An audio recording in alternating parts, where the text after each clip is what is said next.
The GDP figures for the April-June quarter of the current financial year is out, and the GDP growth rate stands at 20.1% versus previous quarter GDP growth rate of 1.6%. Those are the figures up on your screens. Let's go across to Himanshu Shekhar for more on this. Himanshu, make sense of these numbers for us. Well, this of course is good news for the government, which has been struggling to bring the economy back on rails after the COVID impact. But what is important to understand is that last year, in this quarter, in the first quarter of 2020-2021, economy, as you remember, had contracted by minus 24.4%. That was the time when large part of India was under a nationwide lockdown and most of the industries were not functioning at that time. And we had reported extensively that there was a fall in the economic growth rate, GDP growth rate, which was unprecedented in India's history because the economic activity in the country had come to a standstill.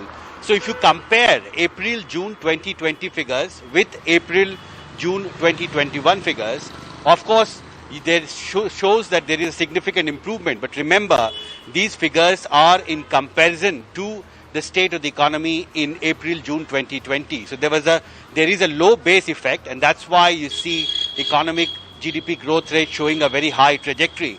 Economists are cautioning that these figures may not be the true reflection of the state of the economy because this has been prepared in the context in comparison to the April-June 2020 figures.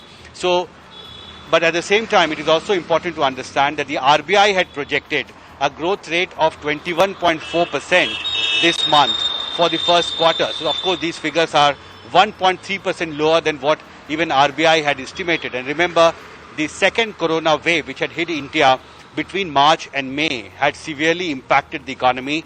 And you can see that these projections that were made about the growth rate in the first quarter and the real figure that has come is much lower actually than what the RBI had earlier projected. So clearly the impact of the second corona wave is now visible because these figures, these projections, these results that have come today are much lower than what the RBI had projected.